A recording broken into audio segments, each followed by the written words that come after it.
The following program is intended to educate and inform. We discuss cannabis being used as medicine, the culture, science, and controversy of cannabis and cannabis laws. We do not advocate any illegal activity. Moth Networks and their associates do not claim to be lawyers or doctors, nor do they represent themselves as such. All their comments and views are of their own personal opinion and personal experiences. Opinions and claims made by the guests and advertisers on Moth Networks are their own, and all parties agree to the Moth Network use and policy agreement. Moth Network and Moth Network associates cannot be held legally responsible for the statements of the host or of their guests. We encourage all listeners to learn their constitution, to assert their rights, acknowledge their duties, and know their individual state laws.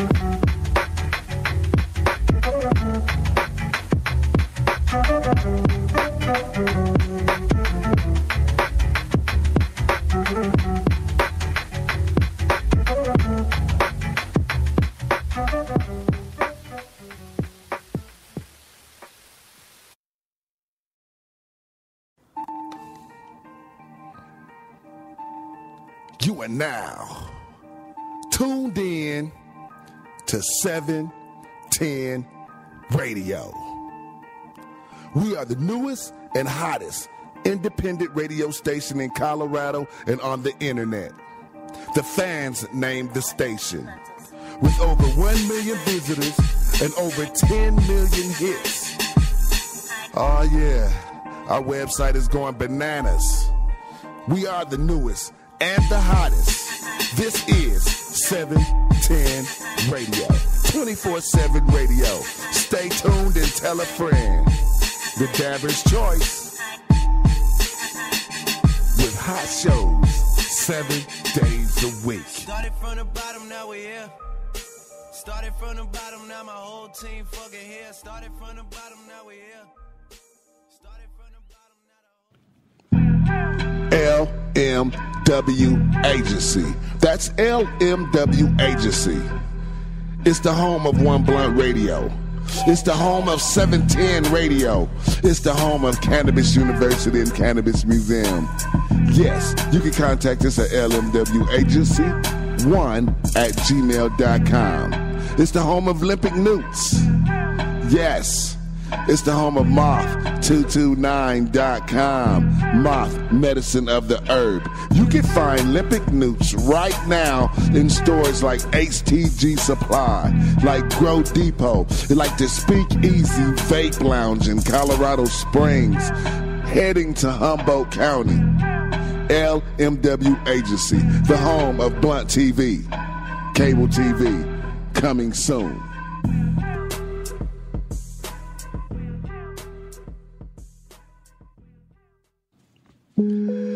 Take this moment and grow big like a pro.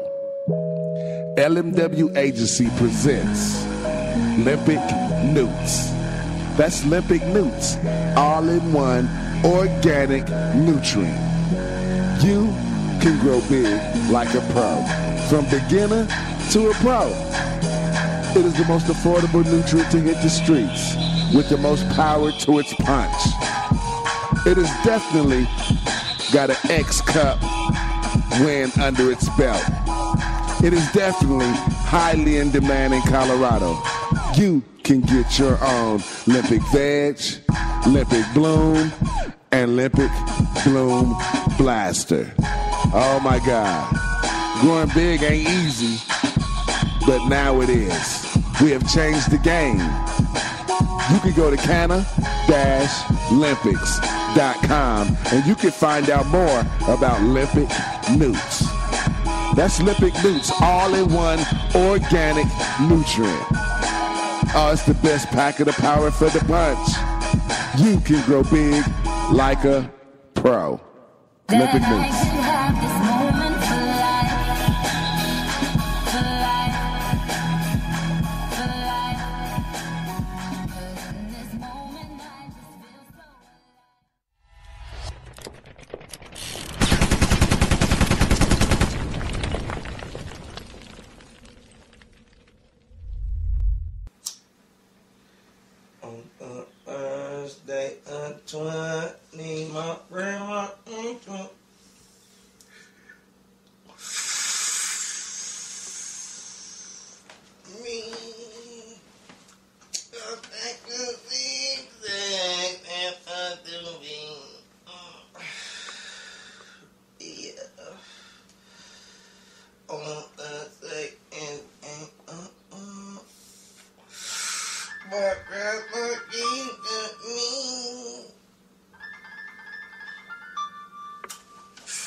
Oh shit. Hello? What's happening, bro? Happy 420, man. Happy 420! You got some weed? Yeah, you know I got some weed, man. I'm at home. You wanna come over? Yep, I'm on my way, my nigga. I'm on my way. Come right now. Hurry up right now. I'm trying to get high right now. All right. High. What? Oh. God damn it. I'm burning this shit up. What the fuck? Kevin Pistol. Well, if it's Wednesday, I'm on my way to Platte Valley. Gotta hit the wax room, get some of that wax, man. Why? 'Cause I dab. I like that ear wax hash. A little dab will do you, blow your wig back fast. Dab. A little dab will do you. The wax room Wednesday, thank you. I'm from the Mile High City. We all about elevation. We earned our reputation, best indica in the nation. Have you seeking ventilation, choking and coughing up a lung? Bell already been rung and we just barely begun. We blowing sour diesel, cushion, Cindy 99. Too many strains to name, 150 different kinds. You say you a heavyweight, but I can kill that fast. Take you to Platte Valley, get you that earwax hash. Be ravenously hungry, box of cereal going to sleep. 2 in the afternoon and homie ain't made a peep. He over there counting sheep like a shepherd. Welcome to Colorado, we capital for the record. Classic catching man and Decker, half record, blue dreamer, and a real Jack Flasher. Then you get to graduate to earwax hasher. A blue dreamer and a real Jack Flasher. Then you get to graduate to earwax hasher. I like that earwax hash. A little dab will do you, blow your wig back fast. I dab. Shatter, just a little dab will do you. The wax room Wednesday, thank you, hallelujah. I dab. I like that earwax hash. A little dab will do you, blow your wig back fast. I dab. Shatter, just a little dab will do you. The wax room Wednesday, thank you, hallelujah. I dab. You can dab it, pack a bowl, or roll a blunt. It's gonna work for you. Fuck it, homie, go for what you want. Peter Piper puffed a pound of Platte Valley, then left town confused, thinking where was that Cali? Nah, it was Colorado where the buzz do it big. We trim and clip and then we put a buzz to your wig. 420 ways to have you walking through the sky. John never tried to tell you about that Rocky Mountain High. Colorado, big buzz like a bag of avocado. Puff past the model, don't pass the bottle, pass the blunt. Yeah, now that's what I want. She was asking what's that? I said that's that hash. Come on, baby, I'm about to wax that ass. Wax on, wax off like it's karate. Y'all weed, Danielson, I weed me, I damn. I like that earwax hash. A little dab will do you, blow your wig back fast. I dab. Shatter, just a little dab will do you. The wax room Wednesday, thank you, hallelujah. I dab. I like that earwax hash. A little dab will do you, blow your wig back fast. I dab. Shatter, just a little dab will do you. The wax room Wednesday, thank you, hallelujah. I dab. I like that earwax hash. I like that earwax hash. I dab. I like that earwax hash. A little dab will do you, blow your wig back fast. I dab. Shatter, just a little dab will do you. Dab. Shatter, just a little dab will do you. I dab. Shatter, just a little dab will do you. The wax room Wednesday, thank you, hallelujah. I dab. I like that earwax hash. A little dab will do you, blow your wig back fast. I dab. Shatter, just a little dab will do you. Wax room Wednesday, thank you, hallelujah. I dab. I like that earwax hash. A little dab will do you, blow your wig back fast. I dab. Shatter, just a little dab will do you. The wax room Wednesday, thank you, hallelujah. I dab.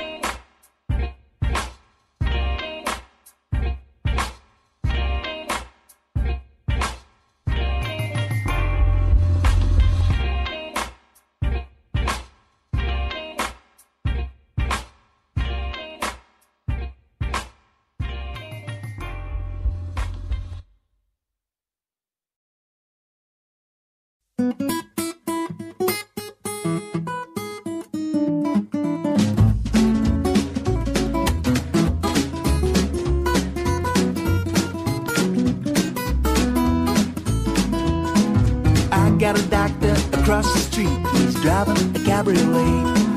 I got a doctor across the street and I visit him today. Self-doubt and fear is a wicked mix, but there's nothing in this world your little pill can't fix. Help me, Mr. Doctor, medicate my blues away. Help me, my little doctor, move these barriers out of my way. Doctor, doctor, help me if you can. I'm in need of a pill and a master plan. Help me, Mr. Doctor, medicate my blues away. Medicate my blues away.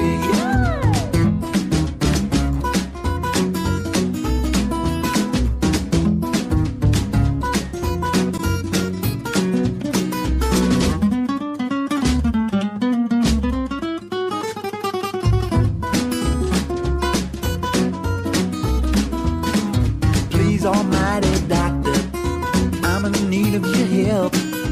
Doctor, doctor, would you be so kind and fix me some to ease my worried mind? Help me please, oh doctor, medicate my blues away. Medicate my blues away.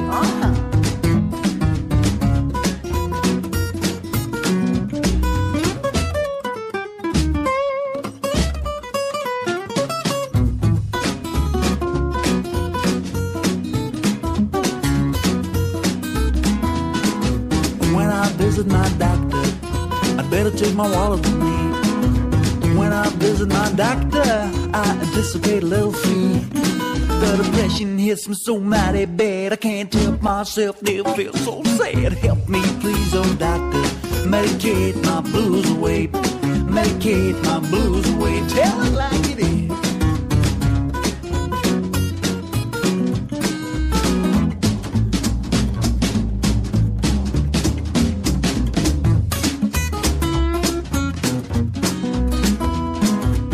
Got a doctor across the street, he's driving a cabriolet.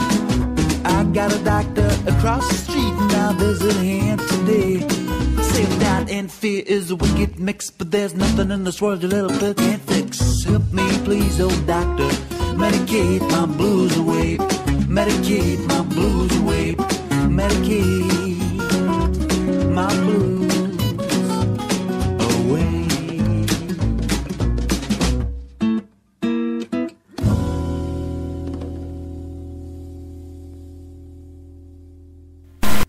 Oh yeah, Medicate My Blues Away by Norbert Schneider.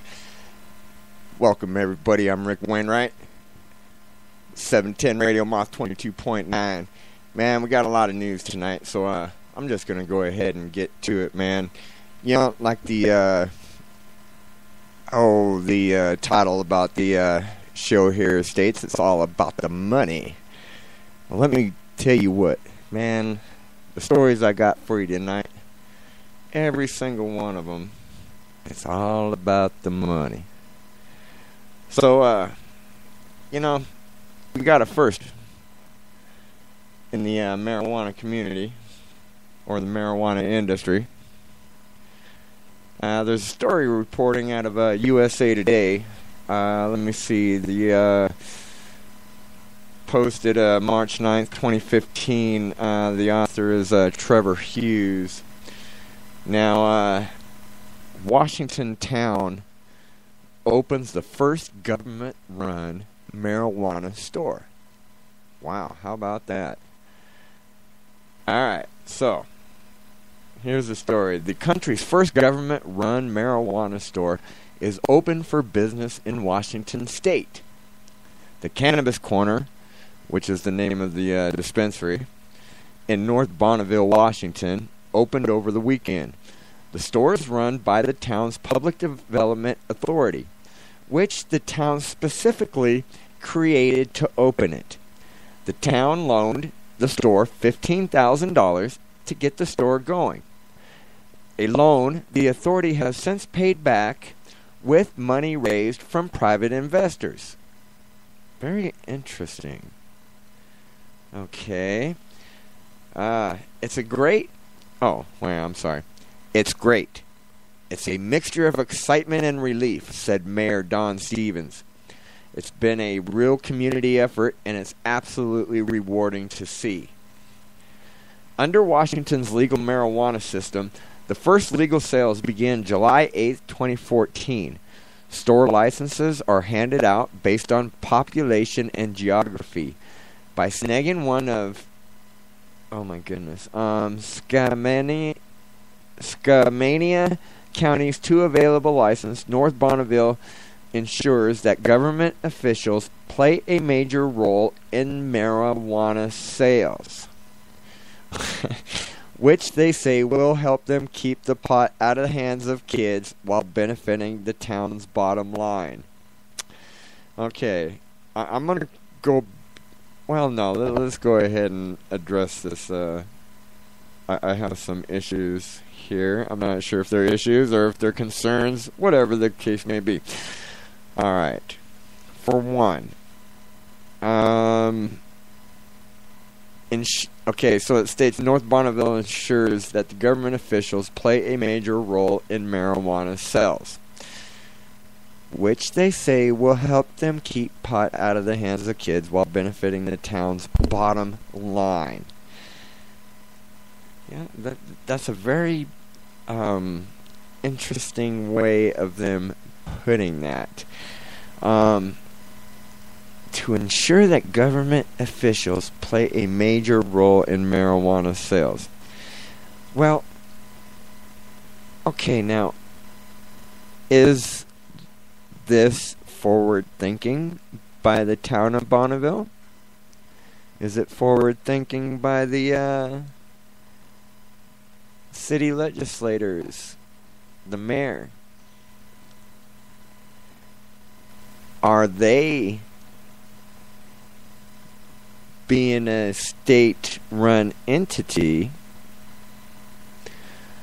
it makes me question if they are not breaking the law, federal law. I'm not sure. I wish you guys, let me tell you what, man, I got the chat lines open. You can come to www.spreaker.com and please chat with me, and you can ask questions, debate with me, tell me I'm a dumbass, whatever the case may be, man. You know, but let's have a civil conversation.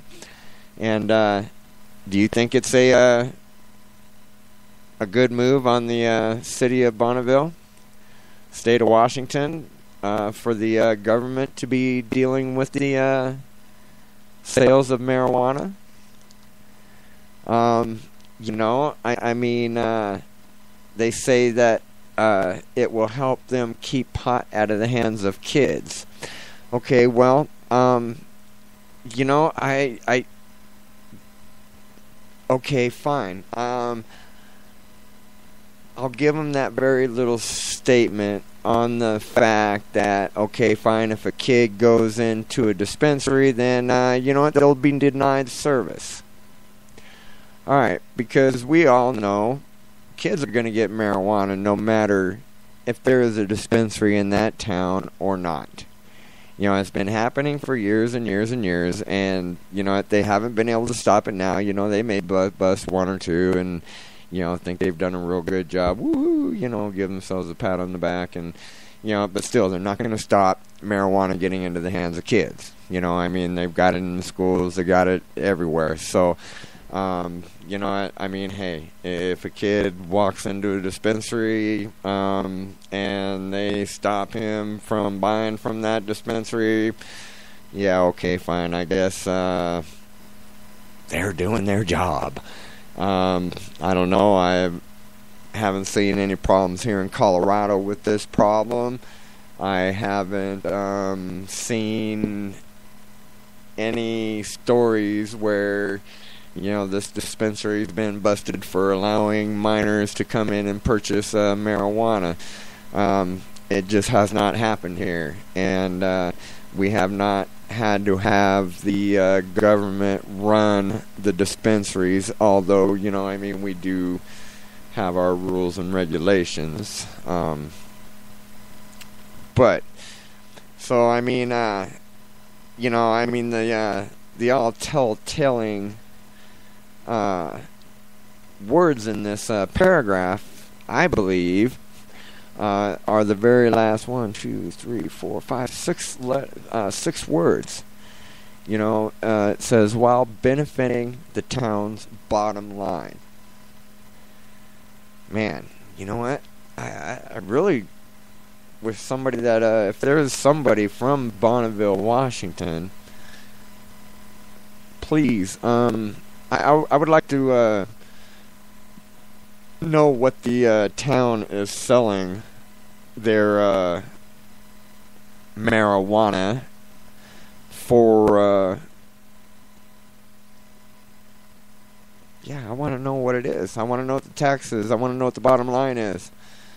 Did you buy an eighth? Did you buy a quarter? Did you buy an edible? What did you do? Send me a Instagram of the receipt, please. Follow me on Instagram at it's moth MOTH _710 radio. That's also my Twitter. And if anything, you can go ahead and post it up on the 710 Radio Facebook page. I would love to see it. I would just really like to know what that bottom line is. Alright, let me finish up on this story here. Alright, it says in an extensive Q&A posted on the town's website, town officials note their lagging economy, property values, and sales tax collections. Stevens said the town also hopes to persuade marijuana growers and processors to buy or lease land in the town. Wow, very cool. Alright, bringing them possibly dozens of jobs. North Bonneville is inside the Columbia River Gorge, nearly 50 miles east of Portland, Oregon. My hometown. Actually, I'm from Battleground, Washington, which is about 30 miles north of Portland, Oregon. But I call Portland, Oregon my home because, as a teen, I spent a lot of my days and nights out on the streets of Portland, Oregon. Man, I love that town. Alright, so it goes on to say, the reality is that our property values are already at record lows. It is hard to imagine how being in the forefront of an emerging era with the increased tourist traffic, greater economic opportunities, and a national media presence could lower property values any further, the town said. The only way appears to be up. Alright, well, let's talk about this paragraph here. You know what? I do gotta say, in our fight to legalize marijuana, we have, especially here in Colorado, have been screaming about we wish that the towns would take initiative and see how hemp or cannabis could bring you out of your economic problems. Now, during this process of us trying to get the towns to realize this, we were really called just a bunch of stoners that just wanted to get high. We didn't know what we were talking about. We were crazy to think that hemp and cannabis would be able to bring any town or city out of its recession or out of the black. Alright, I've had people, trust me, I've been called everything under the sun for my stance. But you know what, that's okay, because the way I look at it, you gotta stand for something or you'll fall for anything. Alright, now with that being said, I applaud Bonneville, Washington for doing this. I mean, I have mixed emotions. Just because it's a government-run dispensary, it should be run by the people, for the people. It's the medicine, it's for everybody, and that's the way that it should stay. Anytime government gets their hands on anything, it really never works out for the better, but I mean, it is what it is. With that being said, I do applaud them. They are right that, the only thing left for that town, well, you know, it could get worse. I mean, the town could go into a ghost town. Okay, but with them making this step with that dispensary, I guarantee you they saved their town. I guarantee you that, you know, they're going to have a lot of people from the surrounding areas, and maybe areas that have denied or just don't have a dispensary, you know, they're going to make money off of this, you know. I mean, oh my goodness, now that I just talked about that, you know, if I'm not going to make I'm going to look here real quick, so please bear with me while I type this out.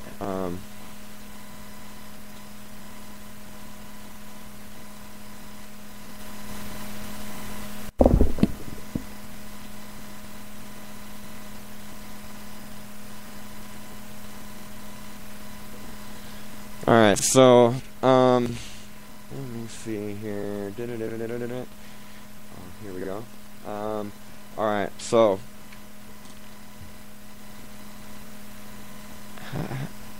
oh, I'm sorry.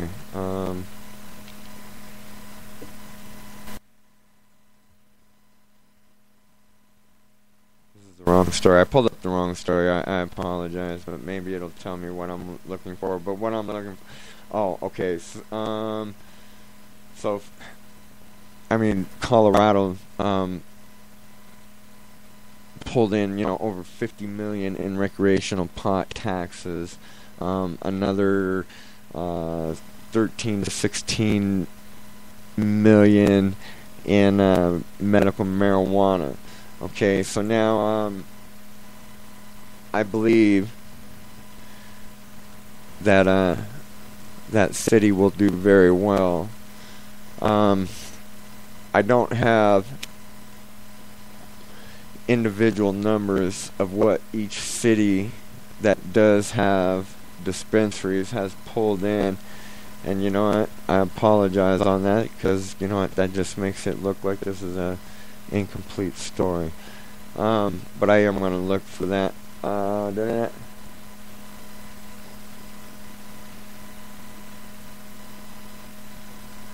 Alright, let me read this one.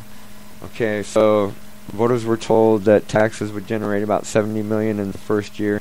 The state now believes that it'll rake in about $50 million. But because the economy is improving and other tax collections are growing faster, Colorado is obligated to give back much of what it has collected. Final numbers aren't ready, but the governor's budget writer predicts the pot refunds could amount to $30.5 million, or about $7.63 per adult in Colorado. Okay, but you know what? Now look, that's within the first year, right? God, did I just say that right? I hope so. Yeah, I did. It's within the first year. Now just think. Now I know the city of Bonneville is nowhere near the size of Colorado, you know, but you know, it is going to be a part of the gross sales for Washington, and they're going to do themselves a world of good by doing what they're doing. So you know what? Once again, man, if you guys are in Bonneville, man, I tell you what, you guys rock. So, let's move on. Washington State only permits 334 licensed marijuana stores statewide, although far fewer have actually opened their doors. Colorado, in contrast, put no limit on the stores and already has about 336 of them, although all are privately owned. Which is true, you know, and I mean, we do have dispensaries everywhere here in Colorado. You know, we do have counties and cities that have banned it. More and more, though, like the states, our counties are starting to see the benefit of having a dispensary somewhere around them, at least. And it's becoming more widely accepted. But, you know, don't get me wrong, you know, there's still a lot of fight left. until every county allows their citizens to be able to purchase marijuana for whether it be recreational or medical, the fight will not be over. All right, so let's move on here. It says the entire industry, of course, remains in violation of federal law, although the Justice Department has said it will generally leave alone marijuana stores that are doing a good job keeping pot away from kids and profits out of the hands of drug cartels. By running the store, the town gets to keep any profit. Under state law, marijuana tax revenues go back to Washington State and Colorado. Cities and towns can collect their own sales tax on pot purchases made at retail stores. Stevens says he expects other Washington cities and towns will seek their own marijuana stores once they see the success of North Bonneville expects. He said the fact that national news outlets are covering the story indicates the town is on the right track. I think this store is one more facet of the total package we have to offer, he said. Let me see here. Yeah, okay, so that's the end of that story. It's very forward thinking, I think, in my opinion. Am I wrong? Why don't you let me know? moth22.9@gmail.com. And, look, I respond to all the emails, whether it be hate or good or whatever the case may be. But please, let's talk about it if you want. All right. So, with that story, but it came down to, it was all about the money for that one story. All right, let's move on here, and where are we at? All right.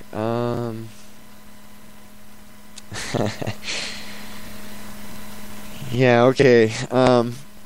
This next story is coming from BenNorton.com. Alright, BenNorton.com. Now, he's a writer, journalist, and an artist. Now, he has a story on his blog that is just absolutely, when we get into it, you're going to really see that it was absolutely nothing but the money. Alright, so, he's reporting on with a DEA agent. Now, the title was DEA agent. We were told not to enforce drug laws in rich white areas. And he's a black DEA agent. Alright. So the story goes, the Drug Enforcement Administration, the Department of Justice agency, devoted to preventing drug use and sales within the United States, tells its agents not to enforce drug laws in rich white areas in court, according to a former employee. Matthew Fogg, a former U.S. Marshal and special agent for the DEA, who has worked his way up the departmental chain, earning the nickname Batman for his enthusiastic work, told the story in an interview with Brave New Films. Okay, and it does have a video that you guys can, it looks like about a 2-minute and 20-second video. I don't know how much that's going to tell you, but let's move on.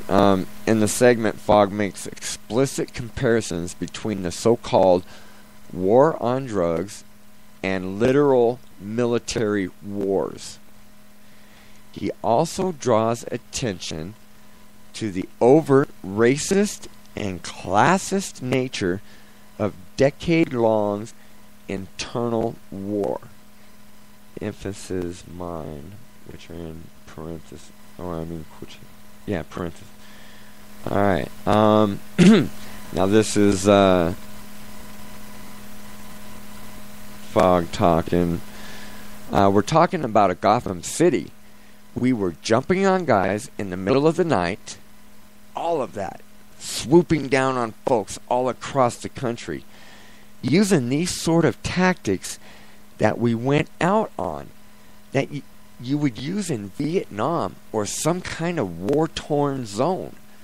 All of the stuff that we were doing, but we were just calling it the war on drugs. And there wasn't very many black guys in my position. So when I would go into the war room, where we were setting up all of our drug and gun addiction task force, determining what cities we were going to hit, I would notice that most of the time it always appeared to be in urban areas. That's when I asked the question, well, don't they sell drugs out in Potomac and Springfield and places like that? Says, maybe you all think they don't, but statistics show they use more drugs out in those areas, the rich and white, than anywhere else. Excuse me. The special agent in charge, he says, you know, if we go out there and start messing with these folks, they know judges, they know lawyers, they know politicians. You start locking up the kids, somebody's going to jerk our chain. He says they're going to call us on it, and before you know it, they're going to shut us down, and there goes your overtime. Whoop, whoop, whoop. Alright. Well, I think Fogg here was talking to him. When I began to see that the drug war is totally about race, if we're locking everybody up, white and black, for doing the same drug, they would have done the same thing they did with prohibition. They would have outlawed it. They would have said, let's stop this craziness. You're not putting my son in jail. My daughter isn't going to jail. If it was an equal enforcement opportunity operation, we wouldn't be sitting here today. It's all about fairness, man, and understanding. How would I want to be treated, whether I'm on one end or the other end? How would I want to be treated if everything was supposed to be done equally? It goes on to say, the drug war is a racist class war. Okay, so legal scholar Michelle Alexander masterfully details the overtly racist and classist origins that and continued reality of the war on drugs in her opus, The New Jim Crow, Mass Incarceration in the Age of Color Blindness. In it, among myriad of other pieces of proof of evincing this fact, Alexander documents the unmitigated racism of President Nixon, the architect of the drug war on drugs. She writes, some conservative political strategists admitted that appealing to racial fears and antagonisms were central to this strategy, the so-called Southern strategy of Republicans appealing to working-class whites in the South, though it had to be done surreptitiously. Okay, I'm not sure what that word, but I'm thinking that it means secretly. Without somebody making it happen without them really knowing that it's going to happen. That's what I'm thinking that it means. Alright, H.R. Haldeman, Haldeman, one of Nixon's key advisors, recalls that Nixon himself deliberately pursued a Southern racial strategy. He, President Nixon, emphasized that you have to face the fact that the whole problem is really the blacks. The key is to devise a system that recognizes this while not appearing to. Okay, I guess that's what I had said. Similarly, John Ehrlichman, special counsel to the president, explained the Nixon administration's campaign strategy of 1968 in this way. will go after the racist in that Lichtman's view that subliminal appeal to the anti-black voter was always present in Nixon's statement and speeches. Wow. Okay. So, personally, I think that's fucked up. If that is true. If that is true. I'm not sure. I mean, you know what? It doesn't, it does not, you know, let me see, let's go back to this one paragraph where it says, where Fogg, saying that special agent in charge, he says, you know, if we go out there and start messing with these folks, they know judges, they know lawyers, they know politicians. You start locking up the kids, somebody's going to jerk our chain. He said they're going to call us on it, and before you know it, they're going to shut us down, and there goes your overtime. You know what? This really goes into a deeper story than just this, because, you know, there goes your overtime. It's all about the money. Not only is it all about the money, it's been money over your personal safety, your personal freedoms, your personal rights, your God-given rights. And it has ruined families.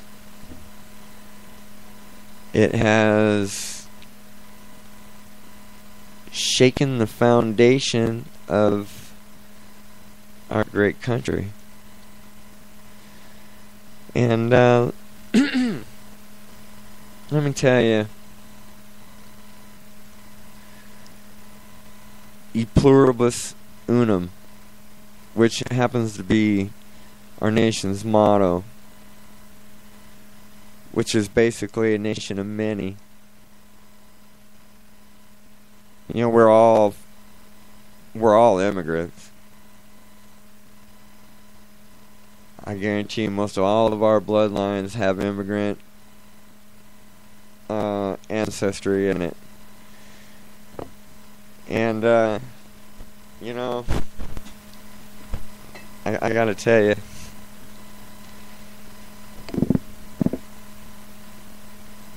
the DEA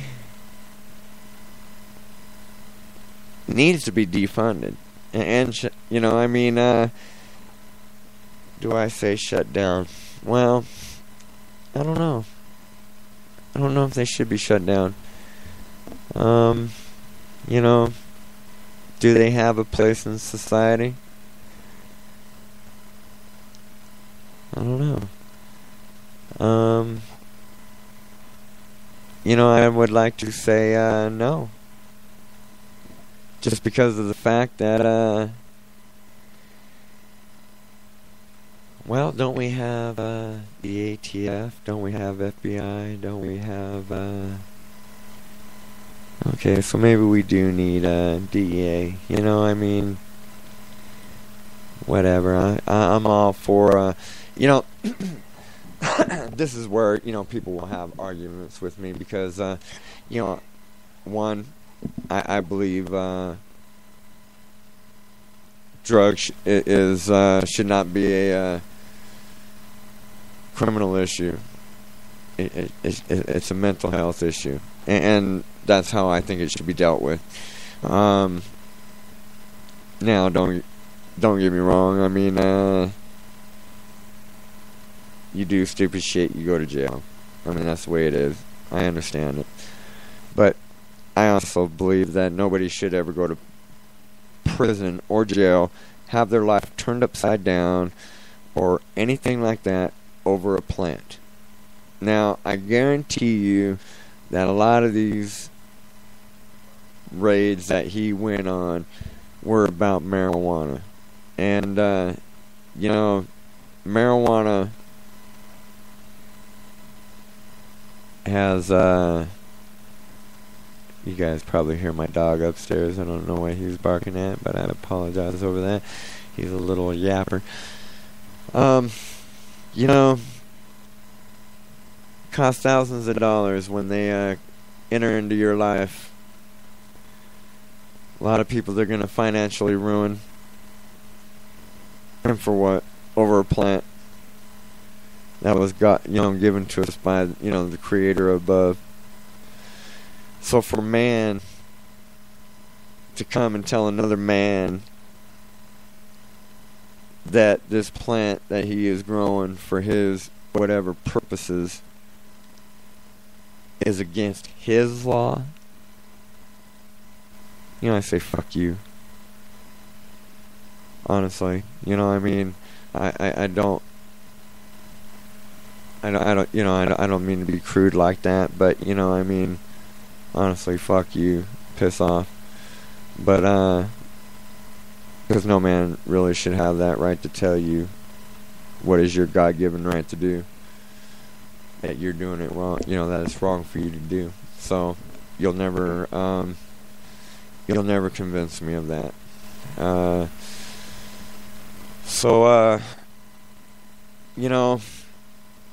It comes down to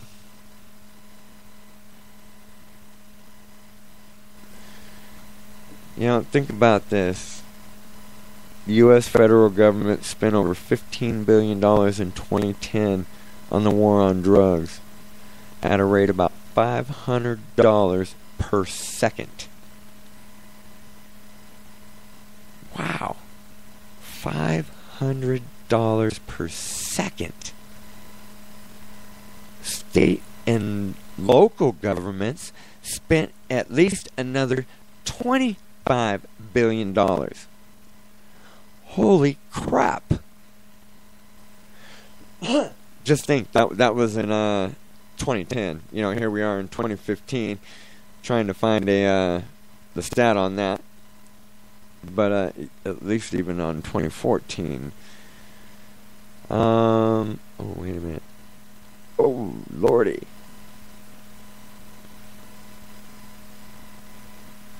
Oh, man. I gotta... Okay, so there's this OpenSocietyFoundations.org. It is article by Patrick Gallagher.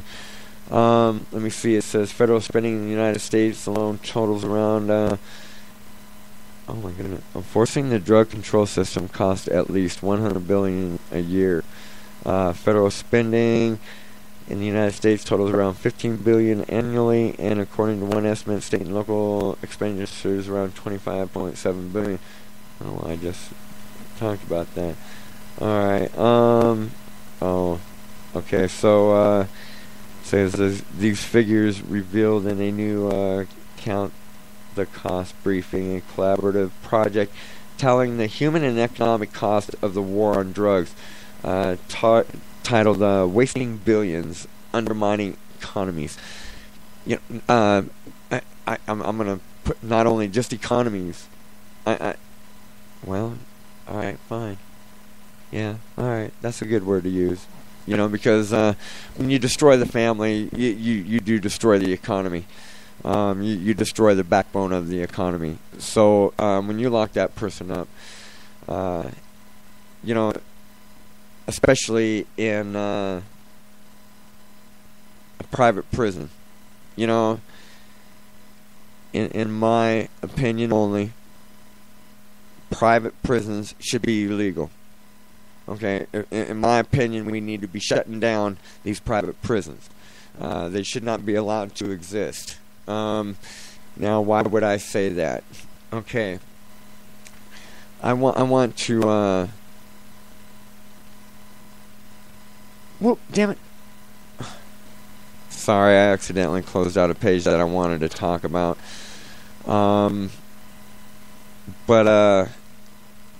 I will get that back up. Alright. You know, okay, I want to make sure that I say this right. Do you believe that somebody's life should be turned upside down? He should be thrown in prison? And do you think, is there people in the United States right now that are serving life without parole because of pot? Life? Think about that. Life without parole over pot. Non-violent pot offense. Do you think that's right? I would love to hear from you. Because personally, I would love to have a discussion about that. Because for one, I don't think it's right. Life without parole for pot. All right. Well, you know what? Look, there's a website out there, www.lifeforpot.com, and you know what? Let me see. It has a list of all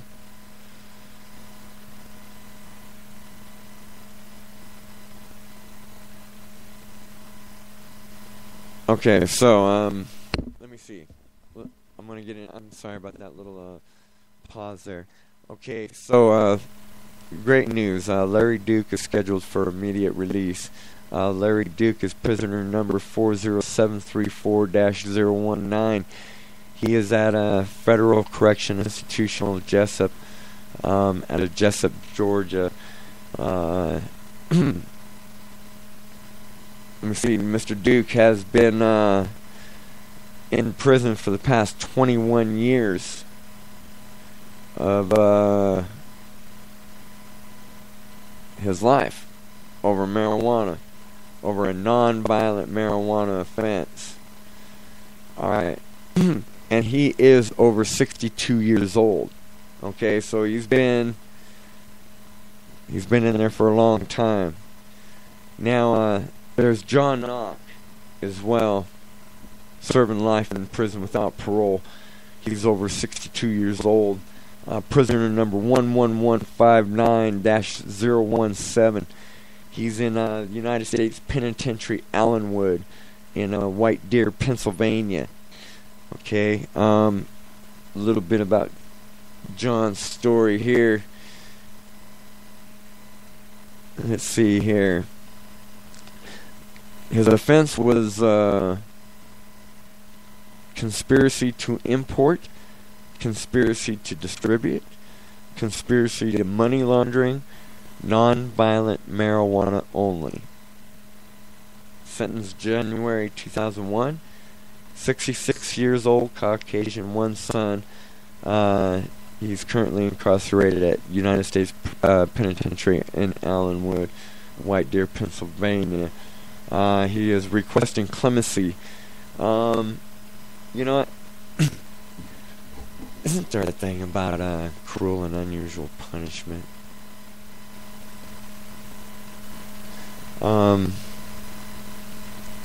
You know, it says non-violent marijuana only.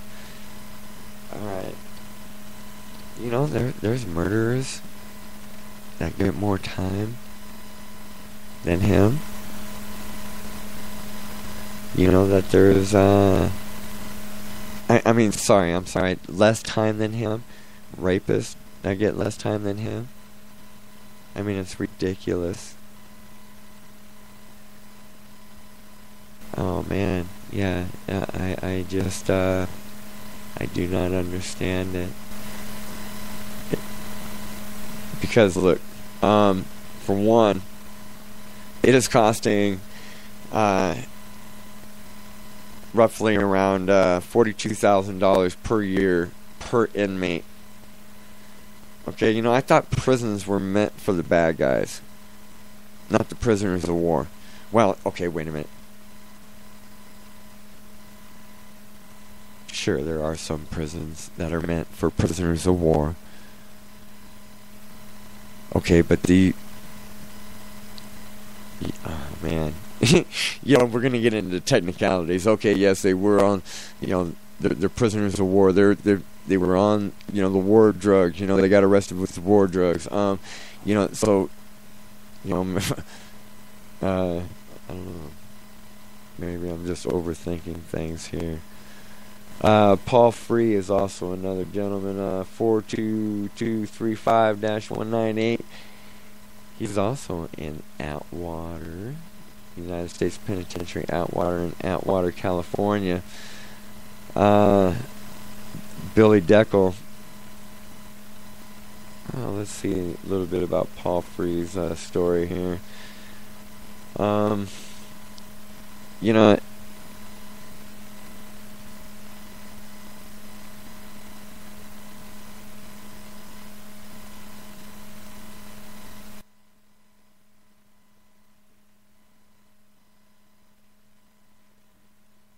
Alright, so,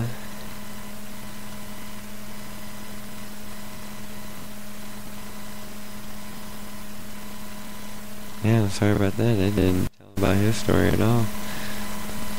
Alright, Billy Deckel. He's prisoner number 04327-018, United States Penitentiary, Big Sandy out of Inez, Kentucky. We've got Mr. Leopoldo Hernandez Miranda, prisoner number 81659-071, FMC Butner out of Butner, North Carolina. That's federal some correctional center. Wonder if that's maximum security. Antonio Bascaro, 03846-021, out of the Federal Correctional Institution in Miami, Florida. We also have Charles Fred Cundiff, 09400-017, Coleman Medium Federal Correctional Institution out of Coleman, Florida. Claude Dubac, 01434-112, MCFP Springfield out of Springfield, Missouri. And then, two more. We have Daryl Hayden, prisoner number 01754-033, out of Berkeley Federal Correctional Institution out of Beaver, West Virginia. And then there's Albert Madriz, prisoner number 28765-086, Federal Correctional Institution, Terre Haute, in Terre Haute, Indiana. These are just the gentlemen that are over 62, serving life without parole. Now, if you go to lifeforpot.com, you can go and check out, they got the inmates under 62, the de facto life, which basically means because of the sentence that they got, that more than likely because of their age, that they will die in prison before their sentence is even. They'll let you see. They got some state inmates, some interesting sites, projects in the news. Let me see. They got a. Okay. Oh yeah. If you go to change.org.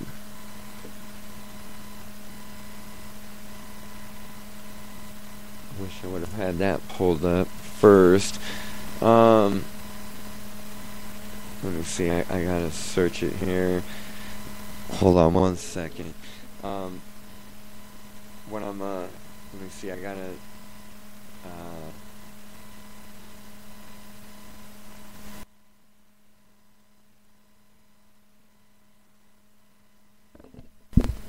They had a really good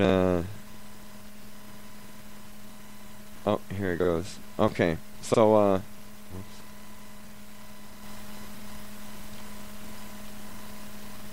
Well, dangnabbit.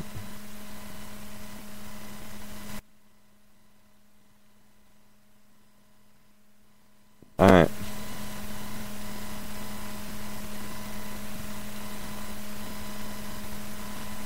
So, LifeForPot.com has got a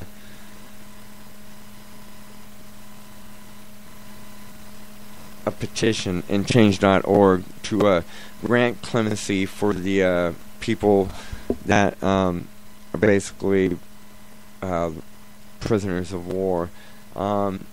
They are doing it, model this clemency on the clemency granted by President Gerald Ford.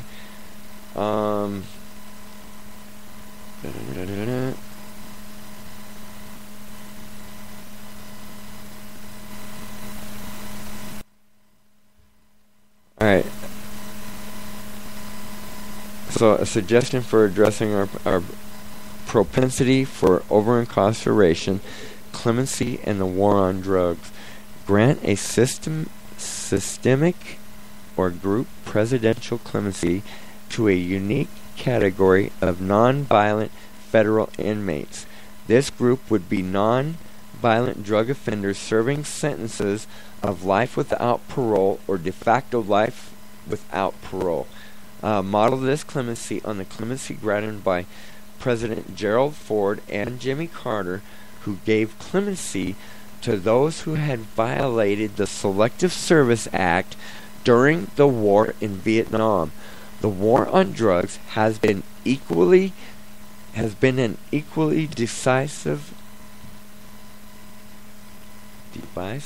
divisive war, imprisoning a generation of men and women. You know, so, and because of that, Larry Duke was released while he is scheduled for immediate release. Now, exactly when that's going to happen, it's not exactly clear, but it should be within, you know, I'm going to say within the next week. So, if it has not already happened. Let me see. Yeah, man, I'm telling you what. So, you know what? Man, I applaud LifeForPot.com and what they're doing and the fight that they're fighting. It definitely is a fight that needs to be fought. You know what? If you really want to think about it, these guys that are sitting in prison right now are the true pioneers of the marijuana movement. You know what? I always have said, since I have been in federal prison myself, that, you know what? I've had people, you know, why would you deal with me? I'm a criminal. Okay, I have to ask a question. Who labeled you a criminal? The people or the government? Because it's two different meanings right there. Okay, you know what? I have to, I would have to remind you of, Bonnie and Clyde. Bonnie and Clyde were, labeled, criminals. But to the people, they were heroes. So I ask you, were they criminals or were they just normal people trying to make a living? I don't know. It's a subjective subject, you know, and like I said, everything's just an opinion, you know, everybody's got one. You know what, guys, we're gonna take a little music break here for a moment. I got some new music that was submitted, so we're gonna take a listen to a few songs. This group is called the Sons of Blackwater. Now I wish I could tell you the names of the songs, but it just says track 10, track 4, track 6. So, we are going to start off with track 4.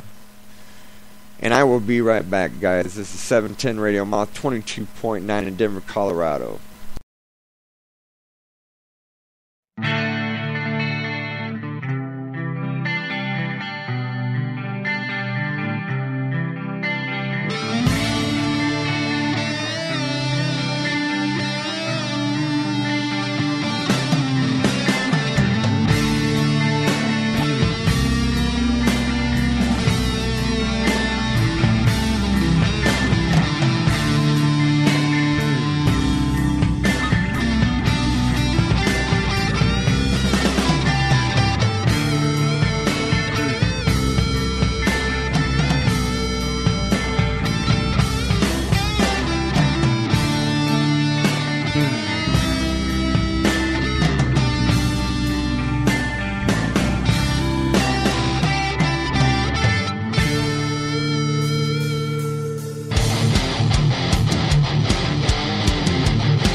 there slipping away with this sickness facing on me.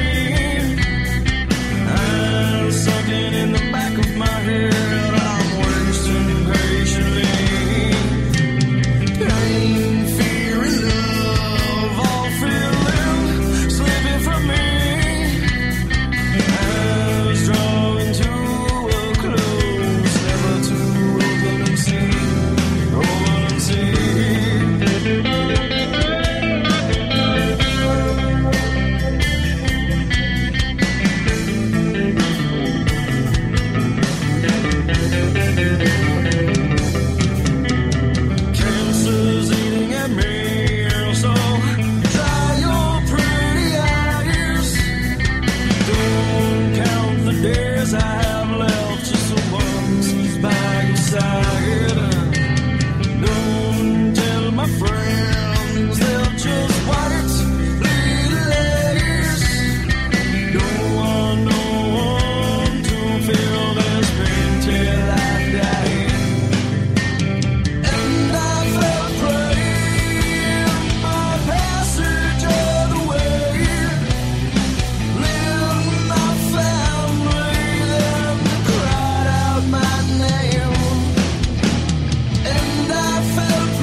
the joint, pass the bomb, take a toke. Sing along, pause for a while and smile.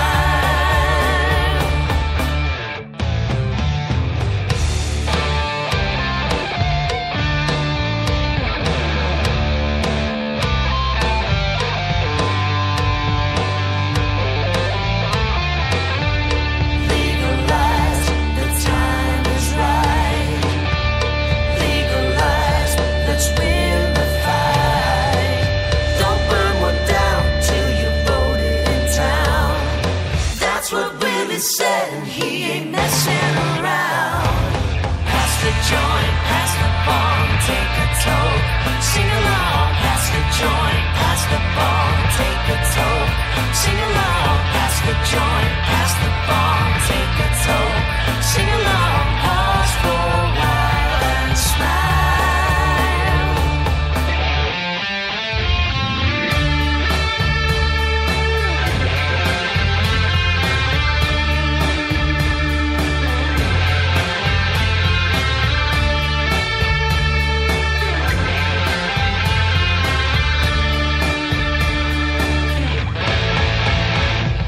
Pass the joint, pass the bomb, take a toke.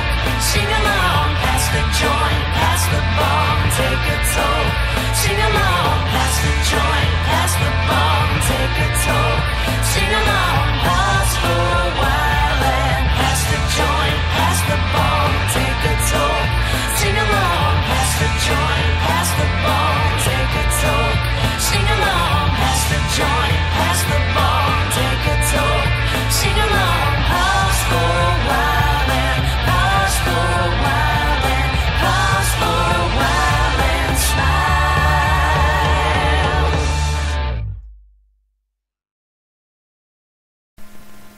Oh yeah, we're back. 710 Radio Moth 22.9 and here in Denver, Colorado. Man, that's right, legalize it. For once and all, let's just legalize it. Well, you know what? That song asked, and you know what? Their prayers may be answered because of the fact that here at the WashingtonPost.com by Christopher Ingram, this is dated March 10th. State marijuana laws. 146 million people, 46% of the U.S. population, live in a state with some form of legalized marijuana. Let's go down. So a bipartisan trio of senators plan to unveil a medical marijuana reform bill today, Tuesday, that would remove many of the federal barriers to states that want to implement medical marijuana regimes. I like how they use that word, regimes. The bill, sponsored by Senators Rand Paul, Cory Booker, and Kristen Gillibrand, is being hailed as historic by the drug policy reform organizations. Over at GovBeat, Niraj Chokshi has detailed rundown of the bill's provisions, and they include 1. Downgrading marijuana from a Schedule 1 to a Schedule 2 of the Controlled Substance Act. I think that's cool, but personally I wish they would take that down to Schedule 3. Ease some restrictions on transporting marijuana between states, which would expand access to medical marijuana to some patients in states that currently don't allow it. And my friends, let me tell you what, man, that right there is huge. Okay, I wish I can go into that, but look, you know what? The fact of the matter is that there are patients in states that do not have medical marijuana right now, and you know what, they do risk prison time, losing everything that they know and love because they choose medical marijuana as their medicine and not pharmaceuticals. So, they take a chance of losing their house, their kids, everything, and they do come to Colorado, and they do go to Washington for their medications, and they do go back home. So that one there is huge, okay, because now this will allow caregivers to be able to help those people in those states. So I really hope that one passes. It's going to make it easier for banks to do business with the marijuana industry. Now that is also huge, because right now here in Colorado, I'm not sure how it is in Washington, but I know here in Colorado there's a cash-only business, and we do not have banks that will do business with the marijuana industry. Now, I'm not sure about credit unions, but I know the regular banks like Chase, Wells Fargo, et cetera, will not do business.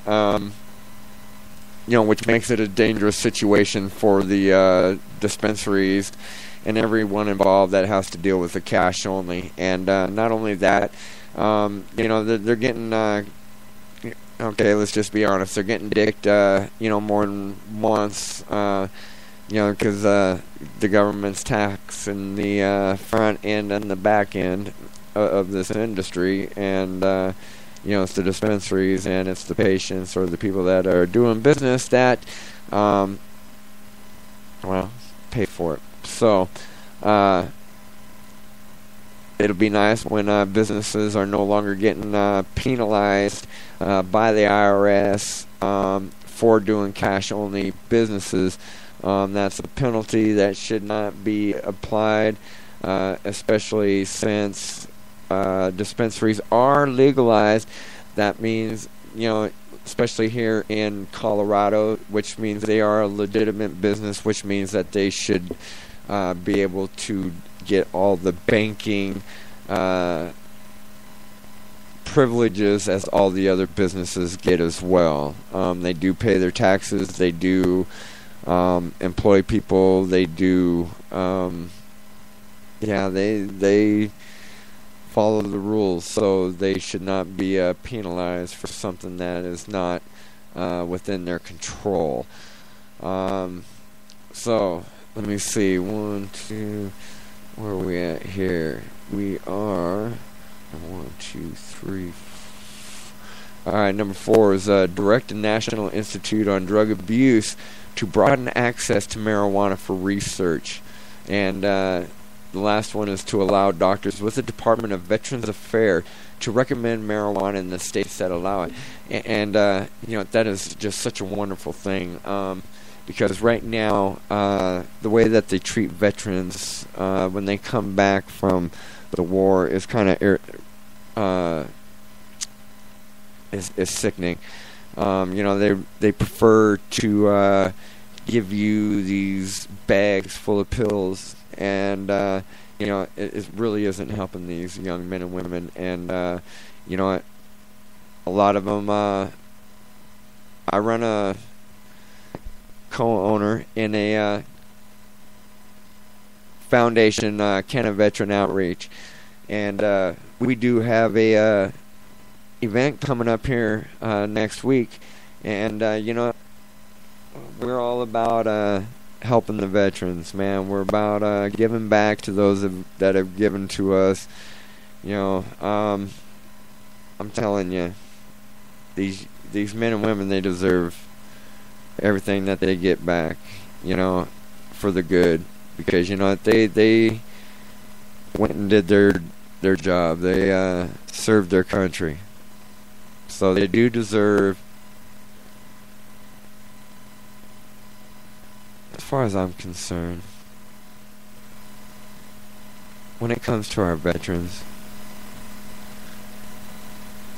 they should be allowed the best of everything. The best medicine and the best access. Even if they did choose marijuana as their medicine instead of the pharmaceuticals, it should be no different. They should just be allowed the best. For one, I thank each and every one of them for their service. because, you know, well, I'm a vet myself, so. Alright, I'm going to move on with this, this story here. It says, the key point is that the bill wouldn't legalize marijuana per se. Dagnammit, my, Okay, so rather it amends many of the outdated federal policies that have prevented states from embarking on their own medical marijuana programs. As such, it represents a fundamentally modest package of reforms that would bring federal policy more closely in line with the recommendations of major medical organizations.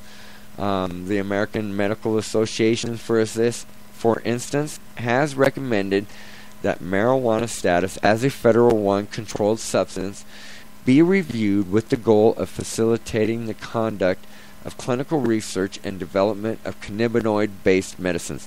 Of course they did. The American Cancer Society believes that the classification of marijuana as a Schedule I controlled substance by the U.S. Drug Enforcement Administration imposes numerous conditions on researchers and deters scientific study of cannabinoids. It calls for federal officials to examine options consistent with federal law for enabling more scientific study on marijuana, and the American Academy of Pediatrics has explicitly called for moving marijuana from Schedule I to Schedule II. Excuse me. The organization's recommendations on medical marijuana are especially significant given that all three steadfastly oppose full legalization of cannabis. From the medical community standpoint, rescheduling the plant represents a reasonable middle ground approach that would enable more research into marijuana's effect without opening the floodgates to legalization and potential widespread use. Several surveys of doctors have found broad support among them for medical marijuana. The Senate bill would also help federal policy catch up with public sentiment. A large majority of Americans have supported the use of medical marijuana for decades now. The most recent numbers show public support for medical marijuana approaching an astonishing 90%. Oh my goodness. Goes on to say, when was the last time 90% of the public agreed on anything? Boy, that's a good question. Was there really ever a time? Wow, I don't know. But, let me see, there are robust majorities in favor of medical marijuana, even in the deepest of red states like Utah, where 2/3 of voters supported a recent medical marijuana measure that ultimately failed to pass by state senate by a single vote. Man, that's a drag. A single vote, man. I wonder who that asshole was, or, you know, you need to, that's not, I hope they vote you out, whoever you are. I'm going to find out who you are, and I'm going to blast you out. And you'll be able to find that out on moth229.com and on Facebook as well, facebook.com/710radio. Let me tell you, man, that kind of makes me mad. Okay, so let's move on here. Most importantly, the Senate bill would bring federal and state policies into closer alignment on the question of medical marijuana. Currently, 23 states plus District of Columbia have medical marijuana programs in place. 146 million Americans, 46% of the population, now live in a state with some form of legalized marijuana. For these people, the gap between lived experience and federal law grows wider by the day. The danger for federal authorities is that outdated laws that stand in opposition to science, medical research, and public opinion will make scofflaws of us all. We are now closing in on 2 decades of real-world experience with medical marijuana at the state level, starting California voters approved medical marijuana in 1996, and yet despite opponents' dire warnings, California has not fallen into the ocean. The world hasn't ended, and the patchouli scented apocalypse has failed to materialize. It's good news that Congress is finally starting to take notice. Christopher Ingram writes about politics, drug policy, and all the things, data. He previously worked at Brookings Institute and the Pew Research Center. So, yeah, good for Rand Paul and Cory Booker and Kristen Gillibrand. You know what? This is a long time coming. You know what? This is a 70-year war on drugs that should have been ended 70 years ago. You know, I mean, because I don't know how many of you really know this, but you know, I mean, the word marijuana has only been around maybe 71 years. 72 maybe.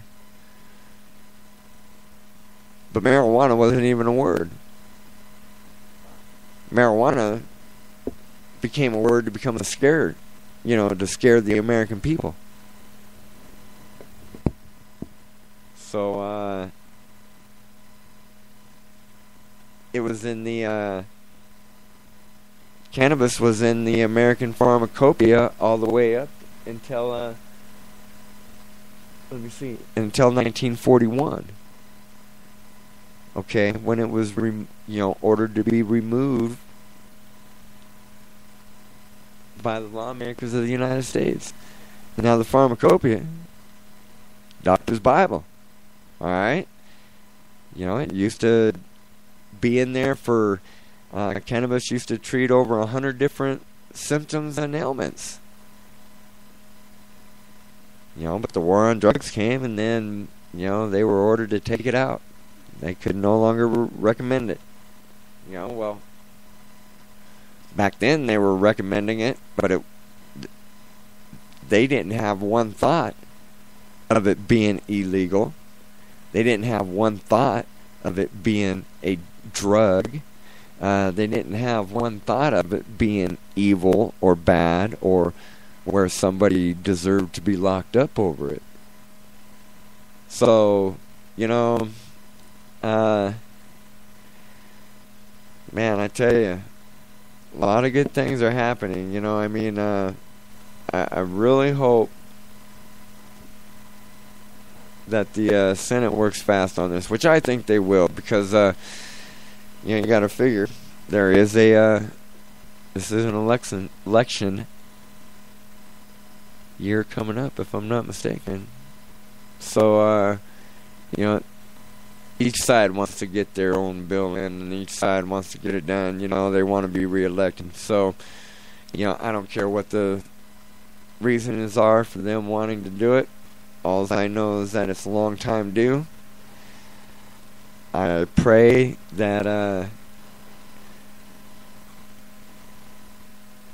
that the president does do a mass pardon on the prisoners of war. I would have to go a little bit further into that nonviolent, because I have heard chatter about that. They're not going to release some because they're violent in prison.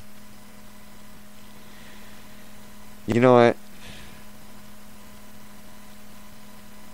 If they were convicted of a non-violent marijuana crime,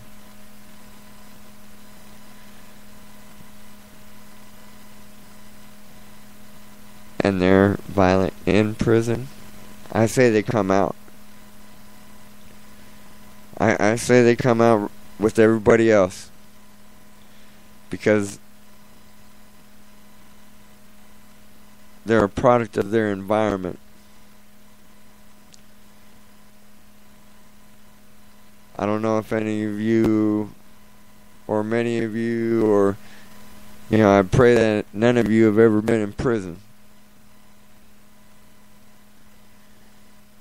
But, prison is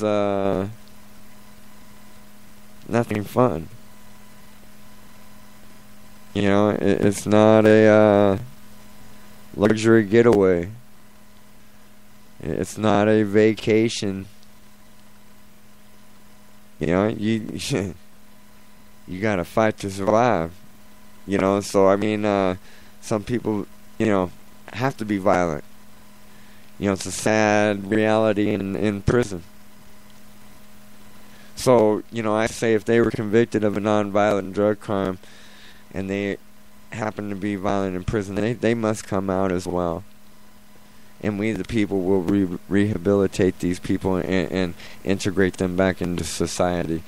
We owe them that. As far as I'm concerned, the war on drugs will not be over until every last man and woman walk out of prison that was convicted of a non-violent drug offense. Okay, now look. I want to say if they're in there for marijuana, I don't care if, look. You got to understand how the judicial system works. If you have, there's what they call extenuating circumstances.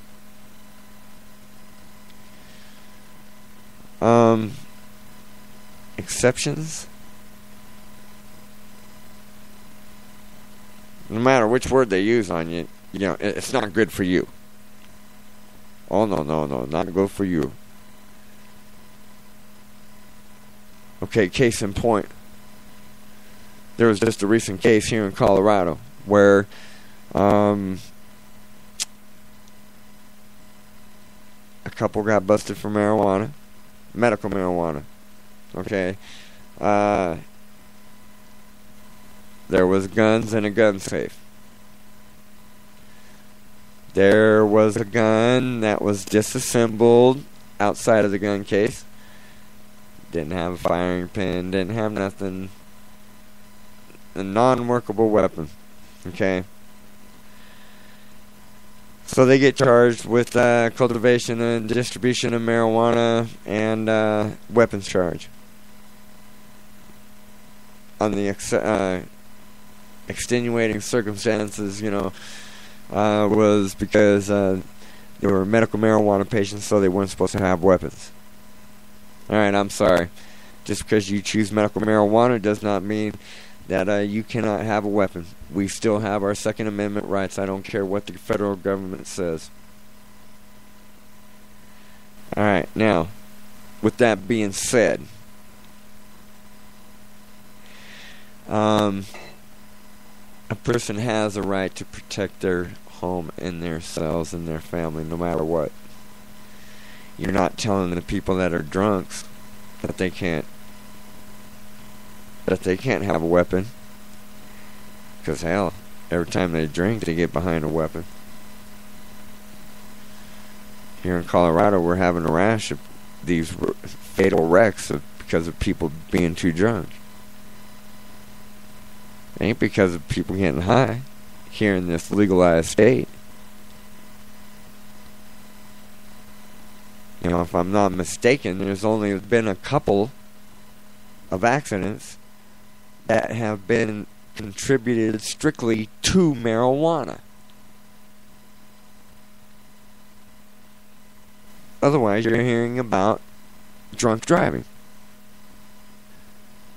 Alright, now, actually, because of marijuana here in Colorado, the highway fatalities have gone down.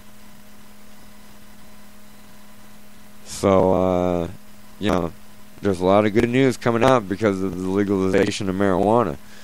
And each state has their chance. Each city each county has their chance to make, that happen for them. Excuse me here while I grab some water. My throat's getting kind of dry here. Alright. So, this is a infant industry. It's but like we do have real world data now. Like they said, hell hasn't frozen over. The end of the world hasn't come. Colorado is still a beautiful place. And, I love Colorado. If you've never been here, you need to come and see the Rocky Mountains. You need to come and, see all the beautiful gifts that, Mother Nature has given us here in Colorado to go and do and see. Not just because of the weed, but let me tell you, man, we got some badass fucking weed here. Our weed is fucking good. Especially our medical marijuana, man. Our medical marijuana is some fucking killer shit. But, there's rules. We want you to come and experience it. But, hey, smoke it while you're here. Don't take it home with you. Follow the rules. Be safe with it, You people that don't live in Colorado and have not been to Colorado, you may smoke weed where you're from, but, you're not ready for, you're not ready for Colorado weed, man. I'm telling you. We do it right here. And, you'll be pleasantly surprised. So, now, we just got done. You heard on the commercials prior to the show that LMW Agency. So, LMW Agency is home to 710 Radio, One Blunt Radio, and Blunt TV. And, Blunt TV is on Comcast Channel 56, Denver Comcast Channel 56, 57 as well. And, man, guys, I tell you, it's exciting times for us. Have you heard of Can Olympics? Man, I know you guys have, man. If you're a 710 Radio listener, I know you've heard our commercials about Can Olympics, man, and hopefully you've come and visited one and attended one of our regionals. Well, we just got done with one of our last regional for the 2014-2015 season. And we're heading into our main event coming to Denver May 8th and 9th, if I'm not mistaken. I could be wrong. Hopefully I'm not. But the event location will be announced here pretty soon. Now, we have been holding our Can Olympic regionals in Colorado Springs. But for the finals, we are bringing it to Denver for the first time. And, man, I tell you what, guys, it is a private invite-only event. But you know what? We want to invite you. So, you go to Home Can Olympics on Facebook.com. You can keep up with all the events that are going on, all the information that'll let you know about the main event that's happening. Got a lot of exciting things that are going to be happening for this main event, man. I hope you guys are prepared. Denver people, I tell you what, you guys got some catching up to do because Colorado Springs have been kicking ass on these regionals. We've already got some winners coming to Denver to compete for the finals. And right now, some of our main games that we've been doing has been that have been hot has been round robin with a twist. Now, for those that don't know what the round robin with the twist is, that is turning in to be one of our signature games. Although I do believe that just another game that we have, I don't know. The round robin with the twist. Okay, so this is how it goes. You are gonna get a competitor gets a half a gram of bud, 0.3 of bubble hash, and they have to smoke that down in a bong as fast as they can. Okay, and then they gotta take a dab. Okay, they're gonna grab the wax and they're gonna take it to the next station. That next station, they gotta smoke that it's a half a gram of fucking wax or shatter. They gotta smoke that down as quick as they can, because then they gotta get over to the next station where they've gotta try to sink a putt with a putter, golf ball, into the hole as fast as they can. You know, the time keeps going. You can't move to the next station until you make the ball into the hole. After that, you're going to run over.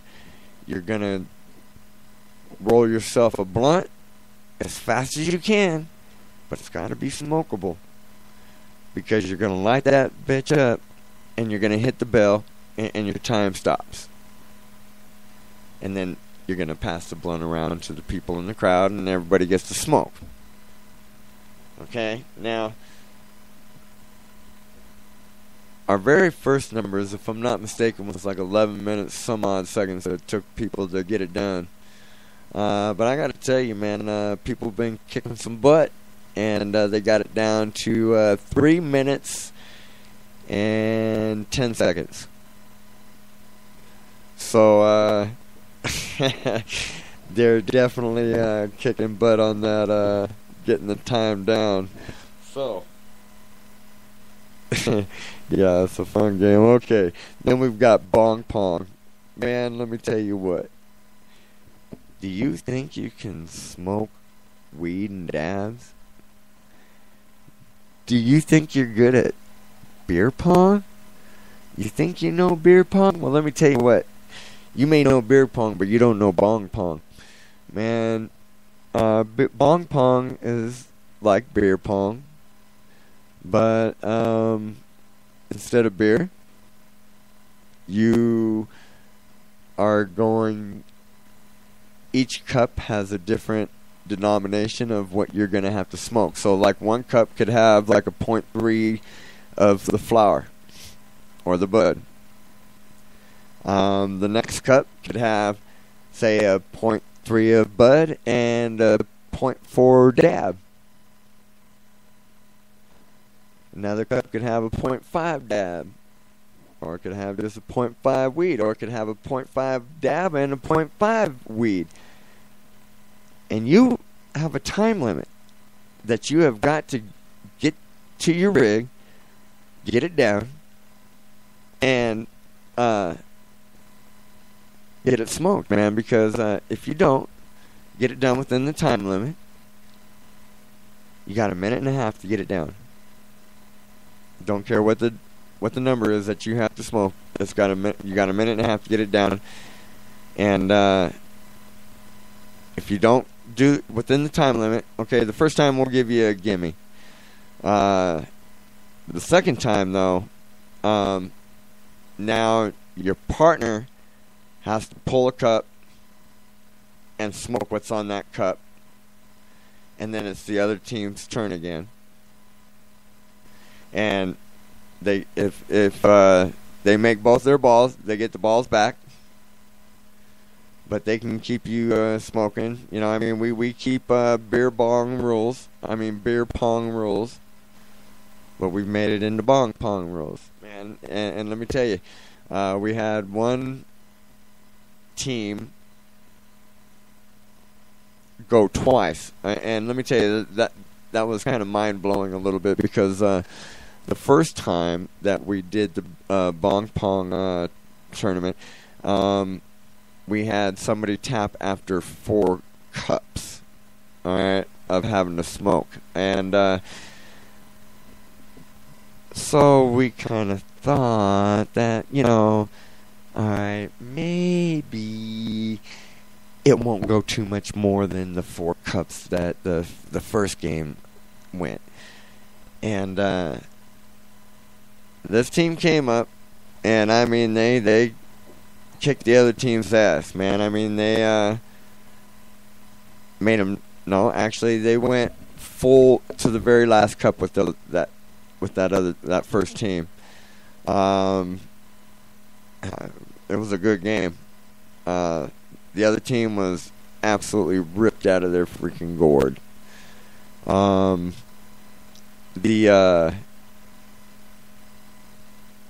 Okay, so then we were gonna get 2 new teams to play, and then the team that just won, they were gonna play the winner of this new match that was gonna go on.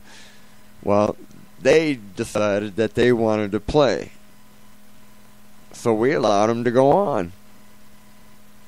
So we allowed them to go 2 games. Well, they ended up winning both matches because they made the second team tap out.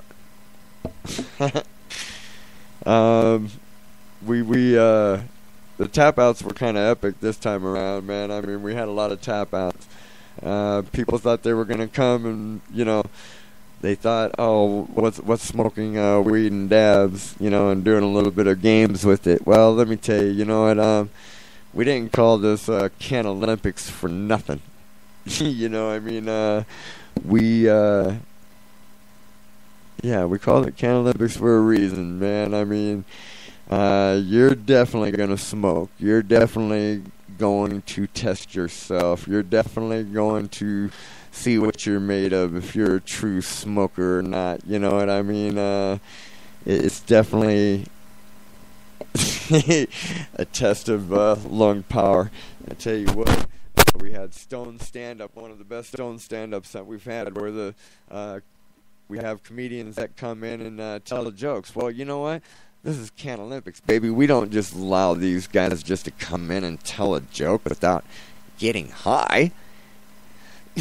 Hell no. Man, they gotta smoke a half a gram of bud and then a half a gram of wax, and then they've only got seconds to get up on that stage and start telling their jokes. Let me tell you what, man. A couple of them proved that they're true smokers. Okay, they were good. There was this, I think we had 6 comedians. Out of the 6, 2 of them bombed. 2 of them basically couldn't do their routine because they were just too high afterwards. So they told us, "Oh man, that was a lot harder than what we thought it was going to be." Well, yeah, man, come on, man, we can't just make it easy on you. But we don't have very much longer, man. We got about 3 minutes left. But look, I want to talk about some. Let's see here. Hopefully, I got it. Oh, that's a bummer. Alright, so our next show, I'm going to get into some pot stocks. We're going to get into some of the court decisions around the country. We're going to get into the medical side of things. I'm going to start the Medicine of the Herb show back up with you guys. So hopefully we'll be doing a morning show and maybe an evening show. I'm not sure if it's going to be 5 days a week, but I'm definitely going to be hitting you guys up with a lot more shows. I would love some interaction with you guys. I'd love to know what you guys would love to listen to. What did you guys think about tonight's music selection with the new submissions that we had from new artists, independent artists? I wish I knew the name of the people that did this Legalize, Leave Us Alone, the Final Master one. But I want to thank Sons of Blackwater for submitting their music. Legalize, Leave Us Alone. Thank you for submitting your music. And look, man, if you guys want your music, if you're an artist and you want your music heard, submit it to me, you know, and I'll play it on the radio. Moth22.9@gmail.com. You know, guys, send me your music. I don't care what genre you are. You know, I mean, if you're an independent, you know, I play your music. So, you know, I am a platform. You know, I'm at 2 million hits this year. Pretty close to 2 million hits on my website this year. Had 12 million hits last year, and been broadcast in 122 different countries. So, you know, I definitely got to reach, and, you know, if you want to be heard, man, I'm telling you, send it to me in MP3 format, though. Not SoundCloud, not Reverb Nation, nothing like that, man. Get it to me in an MP3 format at moth22.9@gmail.com. And if you guys got a story that you would like to talk about, man, hey, you know, hit me up over here on Spreaker.com, SPREAKER.com. Yeah, just look up 710 Radio, man, and I would love to chat with you. You know, where are you from, and, you know, what you do, and, man, let's talk some pot, man, I'm telling you. So, you know, I hope you enjoyed tonight's show, and I hope you guys have a great night. No matter where you may be, peace and one love, and you know what? Be safe, and you know, we'll talk to you tomorrow.